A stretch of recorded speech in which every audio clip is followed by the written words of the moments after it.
Bonjour à tous.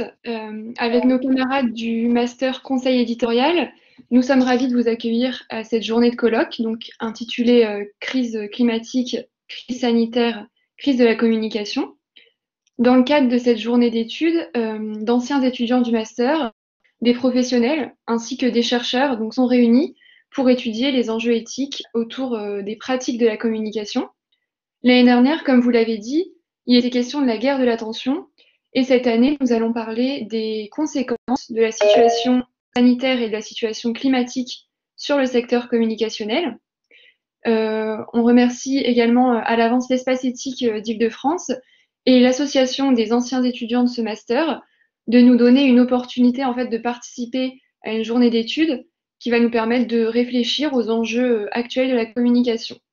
On remercie également les médias, donc LVSL et Sciences Critiques, de nous accompagner dans cette démarche. La plupart d'entre nous ont fait des études de sciences humaines avant d'intégrer ce master de conseil éditorial. C'est donc une double formation qui fait de nous des étudiants habitués à l'analyse et à la réflexion, notamment sur ce que sera notre pratique de la communication dans notre avenir professionnel. Cette journée, elle est pour nous une façon de réfléchir aux enjeux auxquels sont confrontés les professionnels et auxquels nous serons peut-être confrontés plus tard. Dans les différents enseignements dispensés cette année, que ce soit en réflexion stratégique, en philosophie éthique ou en social media, nos professeurs nous ont habitués à adopter une posture de questionnement sur les pratiques communicationnelles. Et c'est dans la suite de ce travail que s'inscrit cette journée de colloque.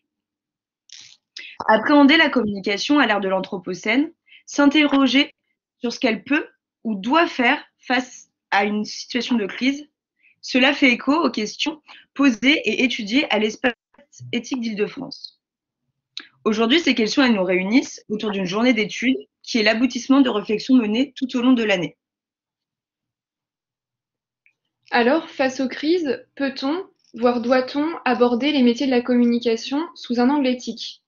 Au début des années 2000, Paul-Joseph Crutzen a popularisé un concept, c'est celui d'Anthropocène. Donc l'Anthropocène, c'est l'ère à laquelle l'homme est devenu l'acteur central, est devenu celui qui semble pouvoir agir sur tout ce qui l'entoure. Et de plus en plus, les médias ou les personnalités engagées nous sensibilisent à la situation actuelle, par exemple d'urgence climatique, et nous informent sur la nécessité d'adopter un comportement qui soit plus responsable, également plus respectueux du milieu dans lequel nous vivons. En parallèle, et ce depuis maintenant un an, nous évoluons dans un contexte de crise sanitaire, donc qui est lié au coronavirus, dont chacun a certainement pu constater les effets sur sa vie personnelle comme professionnelle. Ce sont donc deux situations, l'urgence climatique et la crise sanitaire, qui n'ont pas été sans conséquences pour le secteur professionnel et qui n'ont pas non plus épargné le secteur de la communication. La crise, justement, qu'est-ce que c'est? Eh bien, c'est cette situation de disruption, de rupture avec la normalité. La crise se manifeste donc soudainement et elle exige une modification, une adaptation rapide de nos comportements. La crise climatique, par exemple, exige de nous tout d'abord de s'informer et ensuite d'agir en conséquence pour protéger l'environnement. De même, la crise sanitaire a exigé de nous de modifier notre façon de vivre avec les autres ou encore notre rapport au travail. La crise sanitaire comme la crise climatique sont peut-être aussi des crises de la communication. Du moins, elles induisent un changement ou une redéfinition des pratiques des professionnels de ce secteur. Mais en quoi? La communication est l'action de donner une forme spéciale à un message, en vue d'obtenir un certain résultat, souvent celui de changer le comportement de la cible. Cela peut expliquer le sentiment de défiance déjà établi vis-à-vis des médias, auxquels il est de plus en plus difficile de faire confiance. C'est donc dans ce contexte que la crise actuelle a mis en avant d'autres défauts de la communication, comme la diffusion de fausses informations ou encore la confusion entre les prises de parole, que ce soit celle du gouvernement ou d'experts de plus en plus nombreux. Par essence, la communication, elle consiste donc à orienter la cible, voire la manipuler. Pourtant, la situation actuelle et le besoin d'une communication qui soit transparente et qui soit objective nous pousse à nous interroger sur l'impact et sur la responsabilité sociale des communicants. Une telle capacité d'action sur la cible nécessite peut-être de considérer cette pratique d'un point de vue éthique. Doit-on compter sur la communication pour se sortir de ces crises? Et si oui, que peut-elle faire? Voire que doit-elle faire? Y a-t-il un devoir de la communication ou un devoir du communicant tel qu'il doit agir pour opérer la transition attendue? Notamment en matière de climat, la communication peut-elle être un outil pour orienter les comportements, pour accompagner une transition vers une attitude plus respectueuse, grâce notamment à de nouvelles formes de communication? Face à ces défis, l'objectif de cette journée est de mener une réflexion croisée entre apports théoriques et réponses pratiques et appliquées. Il s'agira d'aborder ces questions de manière transversale et pluridisciplinaire. Le but de ce colloque est de multiplier les regards sur la question de la crise communicationnelle, avec des conférences, des tables rondes qui permettront de soulever les problématiques que rencontre aujourd'hui le secteur. Pour cela, nous avons donc pensé à plusieurs formats qui, par leur singularité, permettent d'aborder le sujet de manière différente et donc de discuter des différents aspects de la crise communicationnelle.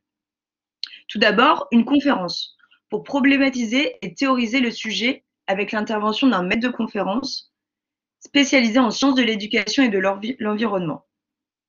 L'occasion pour lui de nous parler d'Anthropocène, de nous en expliquer les enjeux et de nous éclairer sur la façon dont l'homme communique à cette époque de tout est possible pour lui.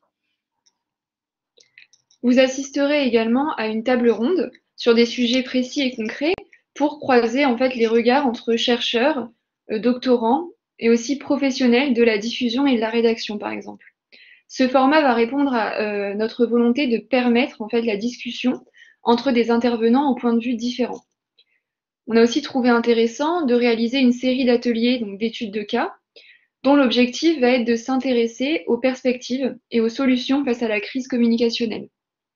À partir de leur expérience au sein de médias, au sein d'agences ou encore d'institutions, les intervenants nous parleront du regard éthique sur la pratique de la communication, mais aussi de deux nouvelles façons de faire de la communication que sont l'éco-communication et la com for good.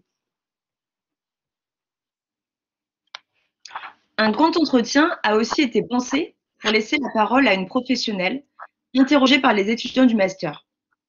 C'est l'occasion pour elle de nous expliquer comment la volonté d'améliorer les pratiques de communication est mise en œuvre sur le terrain. L'important pour le bon déroulement de cette journée était de proposer une organisation qui permet à chacun de confronter son point de vue, d'échanger à partir de son savoir et de son expérience.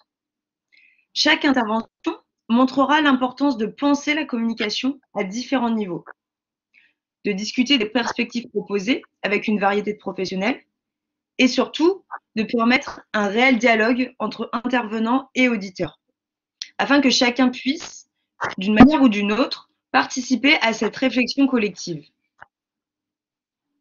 Donc tout au long de cette journée, nos camarades du master vont intervenir pour vous présenter les notions abordées et pour vous présenter leurs premières pistes de réflexion en lien avec un travail de questionnement qu'on a mené cette année. Ils feront également l'intermédiaire entre les questions et les intervenants pour que cette journée permette vraiment un débat entre professionnels de différents horizons et puisse aussi ouvrir la discussion sur ce contexte de crise dont chacun est témoin. Nous laissons donc maintenant la parole à Emmanuel et à Laura pour la première conférence, donc intitulée Communiquer en Anthropocène, un nouveau récit, et présentée par Nathanaël Wallenhorst.